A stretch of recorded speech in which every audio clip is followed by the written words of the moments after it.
All right, now that the foundation is all snapped and we've got our cut list done, we're ready to start green plating and framing our walkout walls. So let's get started on that. And if you're new to the channel, welcome back. This is part 2 of our Building the Custom Home series.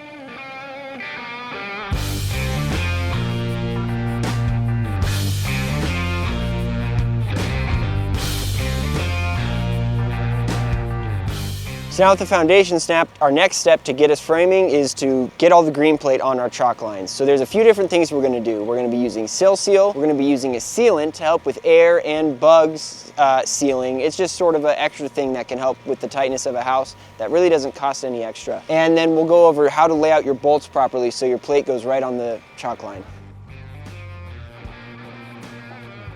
So when he's setting his green plate, he's going to set it against the bolts. He's going to make sure he's right on his line where he wants the board to end. And he can pull 5.5 on this side and he can set his board on the line on that side to make sure he's right. And then he can go through and mark all of his bolts.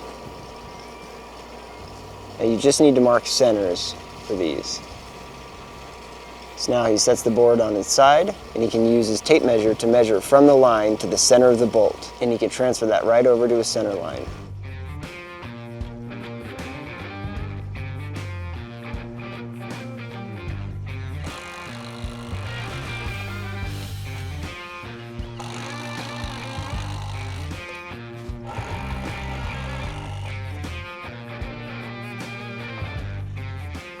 So the next thing we're doing on this project, we have the main floor foundation plated with sill, nuts and washers on it, but not fully fastened because we're gonna go around the whole foundation and make sure it's level. And how we do that is we find the high point. So we already found the high point and we set up our laser to match with this device here that reads it even though we can't see it with our eye because it's bright out. That's why this tool is really cool. So we're gonna go around the whole main floor and check it. And how you check it is we put it on a 2x4, some people put it on a level. We wanna make sure it's plumb both this way and this way, because the laser will read it and we'd want to make sure that it's the same height on all these places that we check. So what we'll do is we'll put our cat's paw underneath the plate and put shims in if it's low. Once you hear that solid tone beep, that means we're right in line with that laser that we put up, and we're gonna go around the whole place, put shims on the spots that are low, and we already found the high spot, so we don't need to worry about it being too high. So that's what we're gonna do first. Make sure that our floor is gonna be nice and level for when we build our first story walls.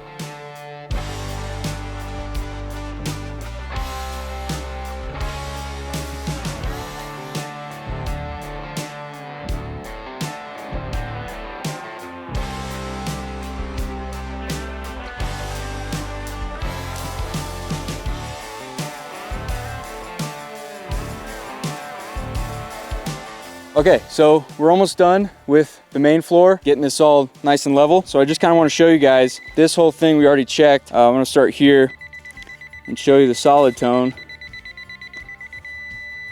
Okay, so we have solid tone here. Solid tone there. And then that corner is good. And then if you come over here, this corner where this bolt is on this piece, is also solid tone. But over on this little piece, you can see it with your eye even. It kind of slopes down a little bit. So that's telling me that I gotta have some shims over on this edge. And I can confirm that by just putting my stick here and it's reading that arrow pointing up. And if I just bring this up, it'll hit my solid tone and it's showing maybe about 2 shims. So I'll go ahead and put those shims on. It should read solid and then good to go.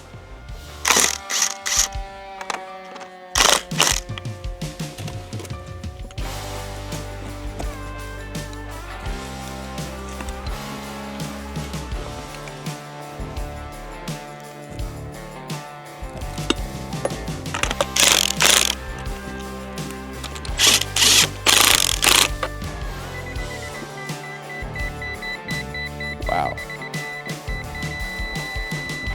Still more.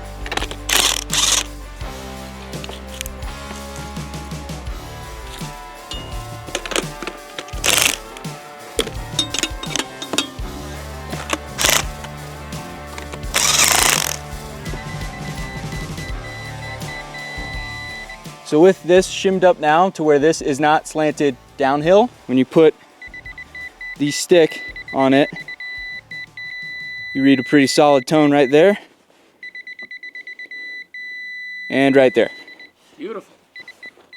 All right, so now to start framing our walkout walls, where these are over a step foundation, what we do in order to ensure these walls are nice and flat and level is we're gonna set a post on each corner. We'll set one here, here, here, and each corner all the way to there. And then we'll use our level that we use to level our plates and we'll mark our stud height. Then we'll set a nail and we'll run a chalk line across there that we can butt our studs up to while they rest on the green plate to measure them to length. Then we can just cut the chalk line and we're good to go. So we're gonna set those posts now.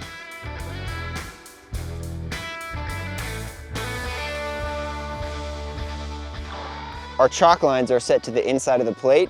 It's important to always prioritize your studs to the inside of the plate if there happens to be any discrepancy in the width of your material. So even though the stud is in on this end, it's flush on this end, which is what's on our chalk line.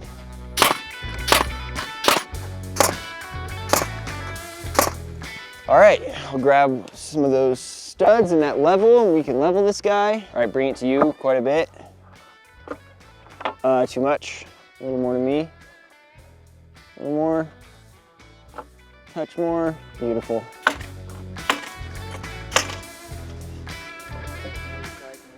Like it? Hopefully you like it because I'm nailing it. To you, more. Back to me a little bit. Too much. More to you. Good. All right, so we've got our receiver on that plate, which is already leveled. Now that in particular level, it's set exactly 6 inches above where it's sitting at. So I can use that to help me figure out our heights here. So I can set my receiver. Can mark my line. Now to the top of my double top plate is 6 inches down from here. So I can mark that, and then like I said, that's the top of my double top plate. So I can come down another 3 inches and that's my stud height. So I'll square that onto both faces. So when we're ready, we can string our line from there. And then this post is ready to go. So we just put our post that goes right here on this corner. And what I like to do with the houses we frame is I like to pick one corner in the house and pull all of the layout from that corner. So we're gonna use that corner as our layout corner. So now that I have my plumb post, I can pull my studs that way and then this way, and then we'll use that number to transfer our layout onto all the rest of the plates so we can frame our walkout walls. So here's my corner, start pulling 15 1/4 and go. Which basically means I'm gonna be marking 3/4 towards my hook back from all the red marks. This ensures that the center of our studs are gonna be on the 16-inch increments.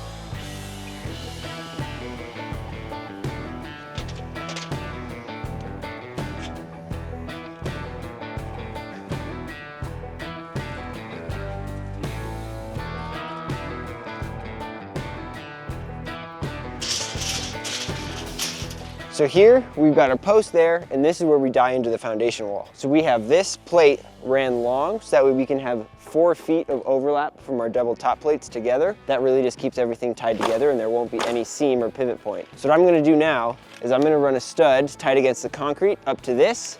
I'm gonna seal it to this to reduce any air barrier, and then I'll be able to put my line on that so I can string a chalk line across here. So my length here is gonna be 28 5/8.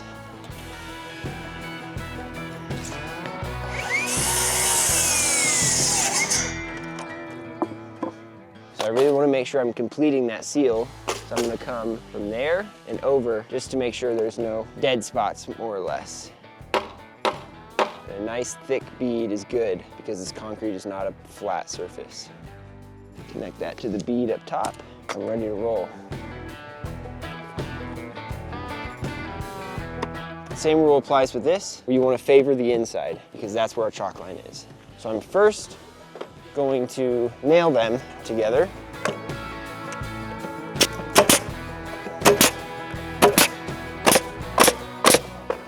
And then we can use what we call the concrete nailer. This is the HN 120 by Max with 2.5-inch pins. These are great for shooting into concrete. So now we've got a solid sealed connection to the foundation.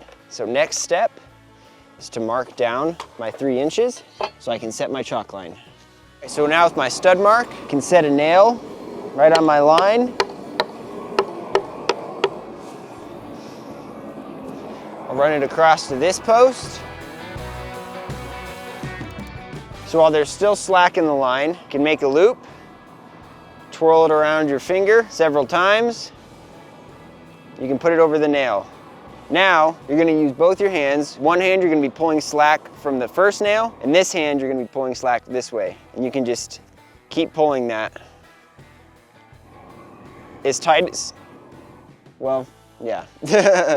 Not that tight. That was just me showing you what would happen if you tied it too tight for learning experiences. As I was saying, loop around the finger, twirl it several times, put it over your nail, pull the slack out, and then pull this side back. And that's gonna twist up on itself and lock it. Then you can just lock your chalk line, and it can hang right there. And now we've got a nice straight line that we can use to measure and mark our studs.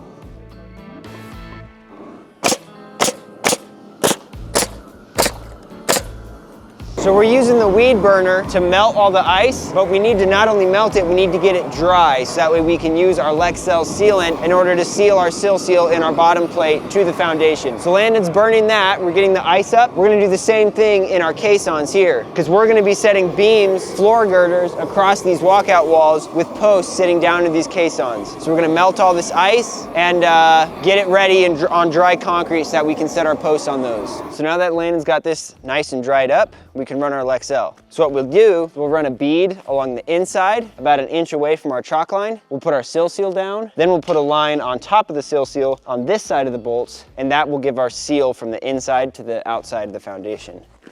So I want to make sure my bead attaches to the old plate.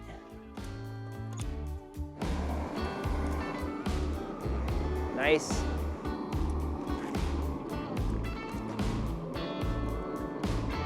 We've got some little deformities in the concrete here, so I'm gonna make sure to do a little extra sealant here. And now here along the wall, I'm gonna run a bead to the outside. Now I should emphasize that this is totally optional. You don't need to do it, it's not required by code, at least here, but it does help with air sealing and sealing for bugs. It doesn't hurt, but it's certainly not necessary. So now same thing, when we're setting our sill seal, we want to set it just a little bit in from our chalk line, because when we're setting our green plate, we want to be able to see our chalk line. So it's a little faint here because of the water, but I'm about 3/8 away from my chalk line. Which just gives me a little bit of room to really make sure I can see what I need to. Another advantage of using the sealant. So now we're going to run our next bead on the outside. Same exact concept.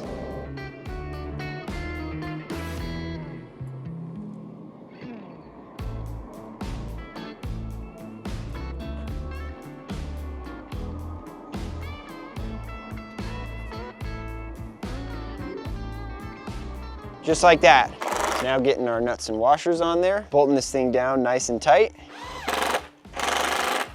One advantage of not shimming your walkout walls level and just stick framing them is it lets you put your plate totally tight, which gets you a better sealant. It does make it a little bit harder to frame. If we had left these perfectly level, we could have just measured one stud length and cut them all. Now we need to measure each individual stud, but it will get us a better product in the end. 27 1/8.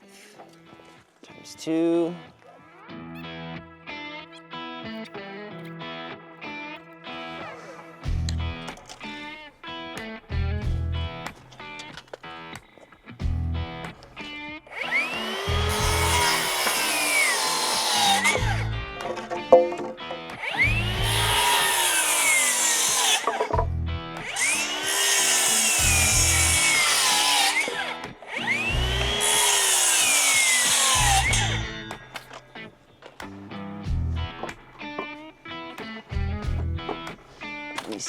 Heavy.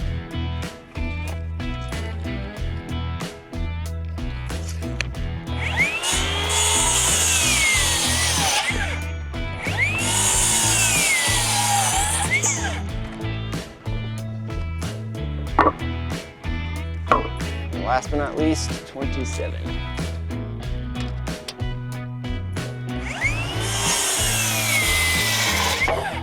So that's everything cut for this step.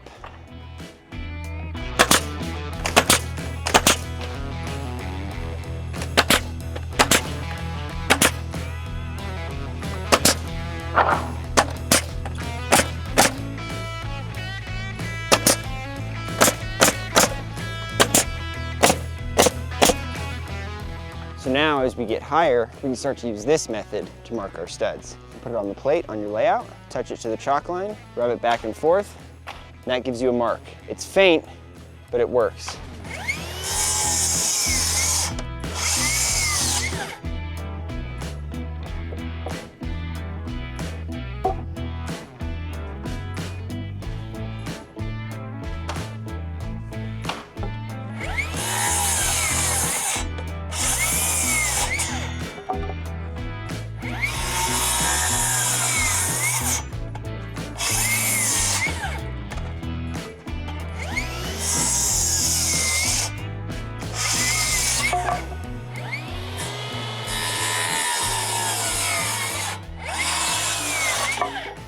All right, so this walkout wall is all framed. We've got our single plate on. We've got our green plate overlapped over it, over 4 feet, and that's all tied in. So now the next step is to double top plate this wall. Now the purpose of double top plates is to overlap the walls like this. So because that wall runs all the way long, I'm gonna mark back 5.5 on that edge, and I'll show you how I can install that an easy way without needing to measure it. So how I can get this length without needing to measure it is I can measure this whole thing. I've got 2 11 3/8, so I can subtract 5.5 that way. An easy way to do that is I can set my square right here and just look at this 5.5 dimension. So I'm gonna go a little bit light to make sure I have extra room for my overlapping plates. So I'm gonna go 205 3/4. Now it's helpful to check for any crown on your top plates. I'll show you why in just a second. All right, so I can check my wall and see if there's any curvature in my wall. Now this wall has a slight curve out, so I can put my double top plate crown the opposing direction to help pull it straighter. So this board is crowned this way, wall is crowned that way. So I'm gonna put them opposite, so when we pull them together, it'll make it just a little bit straighter, which will make our life easier when we're bracing. So now, because we measured and subtracted 5.5, you can see our plate on the other side is a little bit short. 3 nails on each end and 2 nails over your studs below. The reason I like to keep the nails over the studs below is so that when other trades are drilling through here, electricians or plumbers or otherwise, they are much less likely to hit nails if we keep these over that. Now where there's a splice like this, there will be nails there. So if you can help it, it's nice to keep the splices near a stud.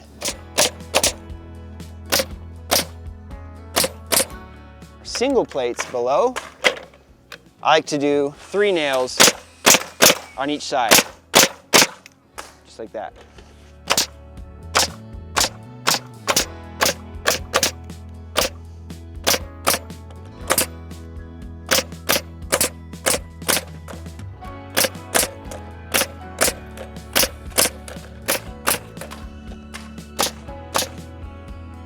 And you can check if there's any gaps in your plates anywhere. You can hammer those plates nice and tight so our walls are good and flat. So here you can see our cutback. Now this next wall is going to have a double top plate that overlaps. So you can see our cutback lines right up at a 2x6 with a little bit of wiggle room just in case we need it to make sure our walls are plumb.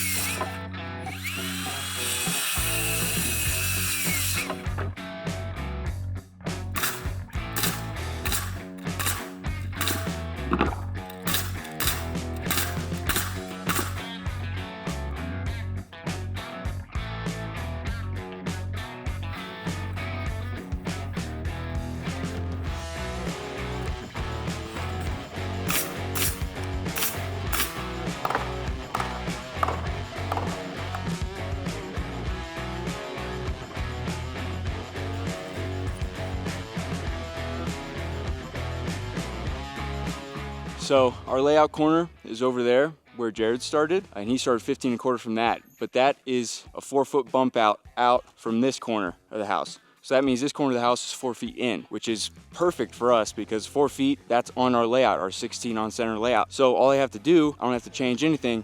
I can still hook my corner and go my 15 1/4 all the way down, and it's gonna match up because, say I pull this 15 1/4 right here, I go my 4 foot, that's where his bump out happens to be. So that'll make this layout match with that side, and everything's gonna work out good.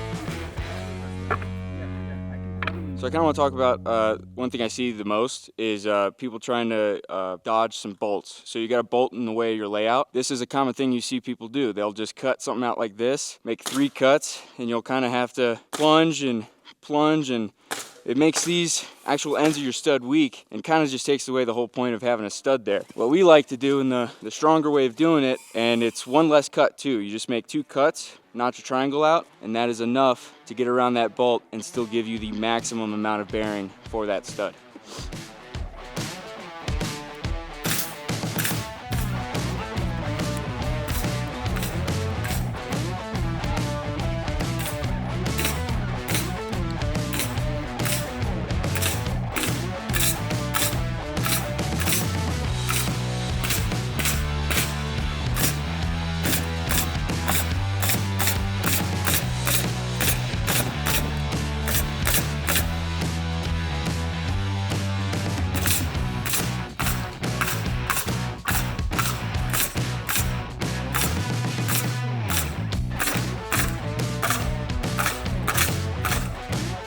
So we need a piece of 3/4 just to pack that header up to our plate height, and we don't even have steel beam set. So we haven't even touched our 3/4 plywood. So I have 2 bunks over here. I got my 1 sheet of 3/4 down, and the piece I need is 66 by 5.5. It would mess me up if I just cut a whole 66 by 5.5 out of a whole full sheet before we even started our floor. So what I'm gonna do is I'm just gonna cut a 4-foot section, and then I'll cut that remainder to give me that 66. So that way, once we go start sheeting the floor, the first sheet that we have on this bunk isn't a rip. We're not gonna have to cut it down as much as we would if I took that whole 66 out of a full sheet before we have any other scrap around. So that's just something you wanna keep an eye on, is how you use your material to your advantage and to other people's advantage too. Helps the homeowner, helps everyone, because now just taking off 10 inches from this, we can start this on a layout and get the maximum amount of use out of this sheet as we can.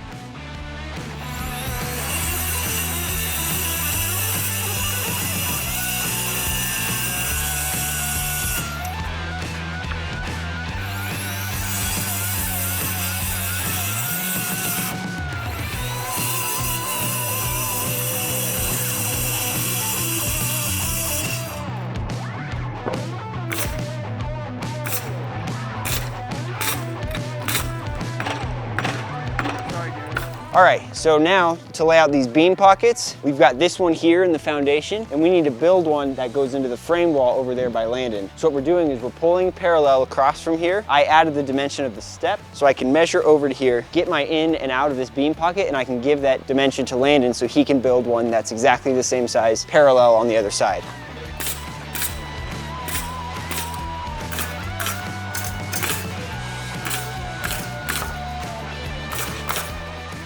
Okay, so we're getting ready to set our floor beams on the walkout walls. So we're just getting them out of the snow. We're gonna get them de-iced and we'll torch them to make sure they're dry. Then we'll glue and pin our plates to the top of these. This is where having equipment like a crane or a telehandler comes in handy so you can save your backs in the long term.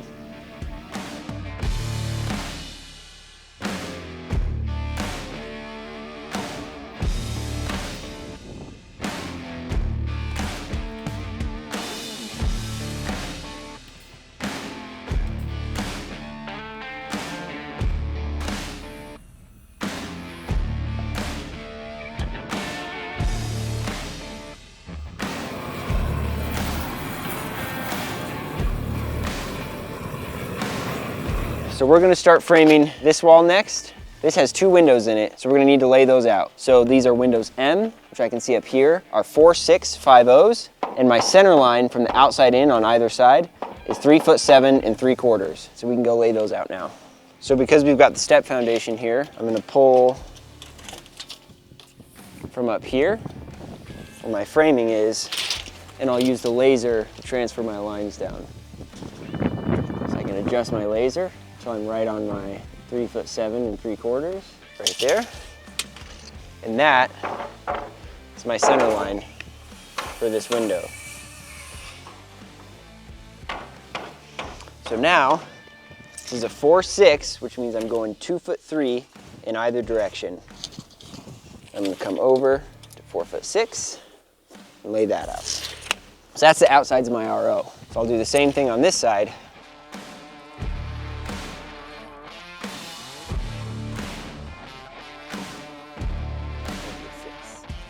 Now we can check our structural page to see how many trimmers those are. I don't totally remember. 2 trimmers, 2 kings.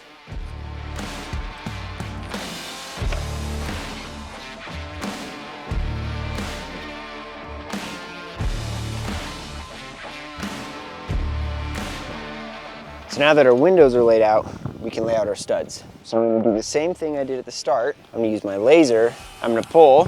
This is my driving corner, as I was talking about. I can set this right onto 15 1/4. Right there. Then from that mark, go 16 and go.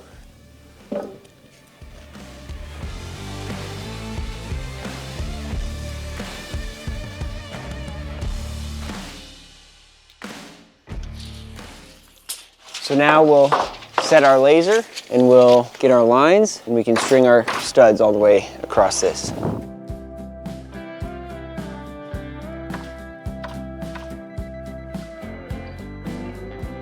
That number is 17 foot 3.5. All right, so I've got this post cut to length now, so I can run my chalk line over the top and then I'll hook it onto this wall over here. So now on this side, I can run my line tight to the bottom plate and that'll get me my height because this plate is already installed. So I can tack my nail on top.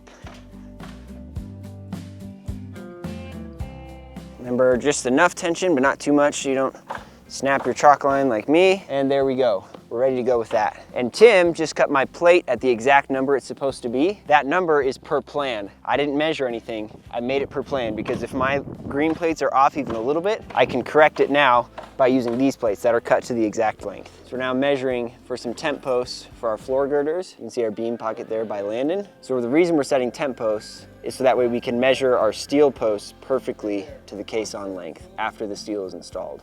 All right, so when I'm laying out my studs, instead of setting a nail to pull 16 on center, another thing you can do is get your chisel, set it right on the corner of your board, give it a few good whacks, and then you can stick the hook of your tape measure and wedge it into that little notch. Now, you can pull your layout from there. Holds your tape sturdy, but it's easy to take out when you're done.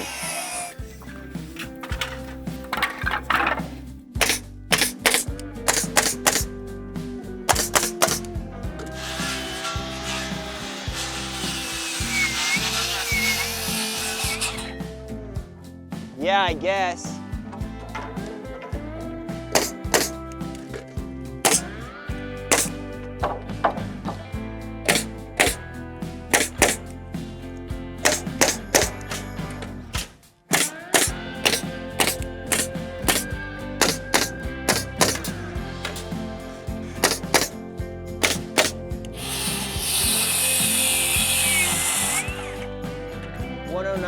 On the dot.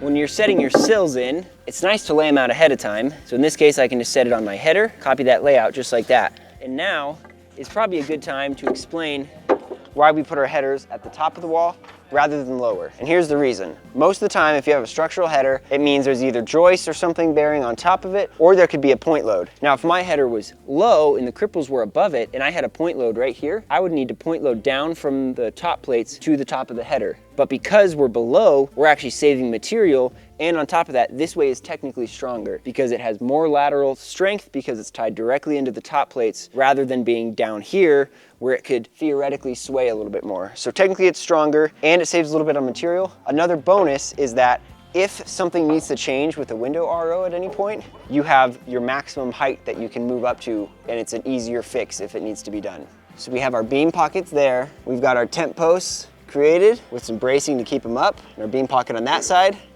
We're now ready to set these. So our beams are plated, so we've got them glued down with the proper setback to tie into our old plates, and they're pinned down, 2 foot on center, alternating. And at our splice, we've got them cut back, so we'll drop a 12-foot 2x4 in there to tie them together when it's done. And we're rigging up our first beam to set.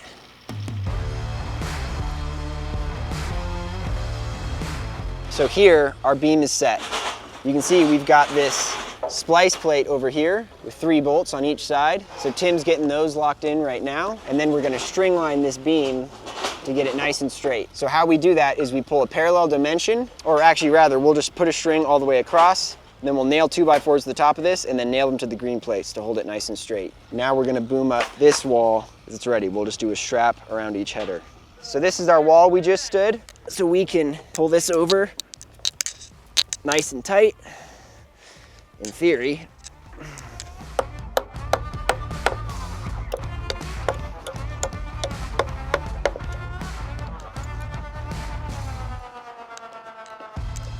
beautiful. You see we're nice and flush there, and we're nice and tight where the plates meet.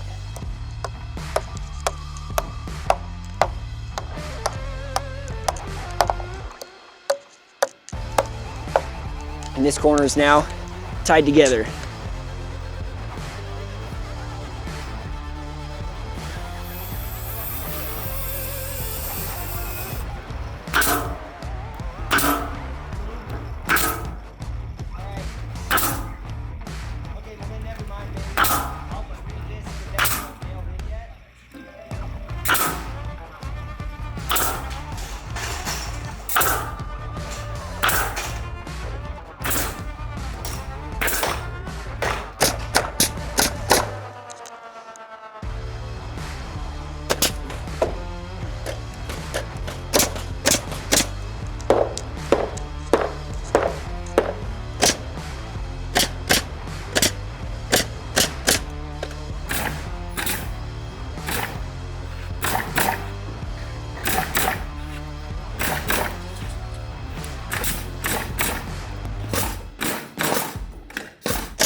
Can you pass me a coil, Landon?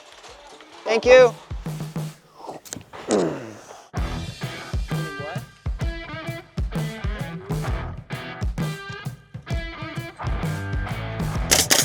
Oh yeah.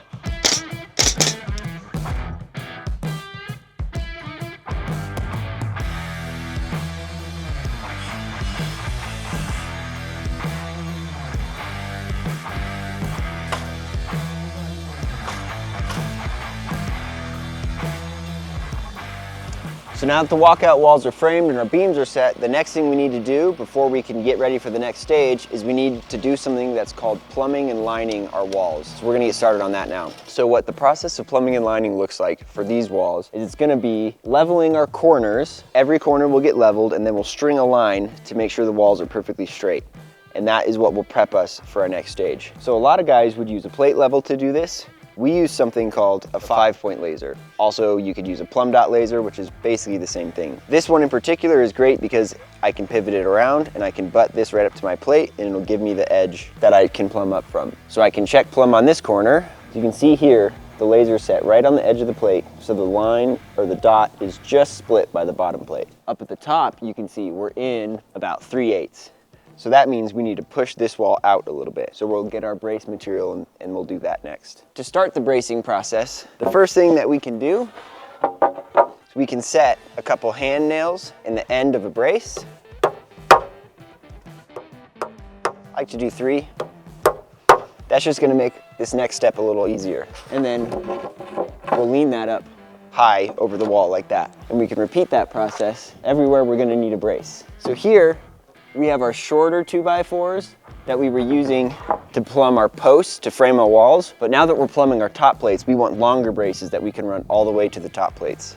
Because I don't have an inside corner to lean this on, I'm just gonna lean up on the plates. You can also have another carpenter up on the walls, and they can nail it when it's ready.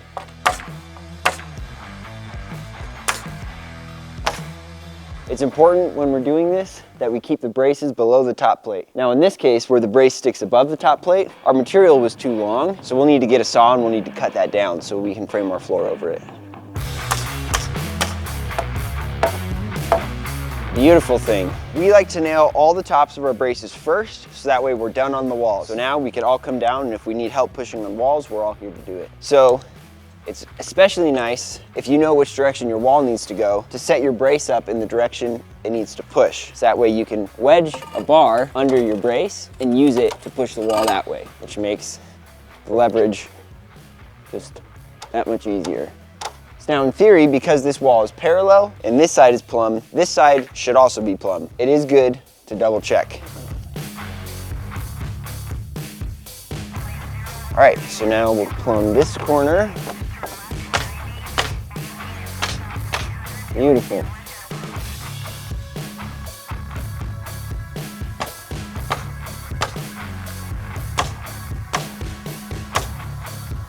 So our next process is stringing the walls, or we can sight them if they're short enough. This wall's got a slight inward bow, so we can put a brace on it that we're gonna run diagonal, probably to here, to push it out straight. And the reason we're not shooting into the slab is because this is gonna be a finished slab, so we don't wanna scuff it up.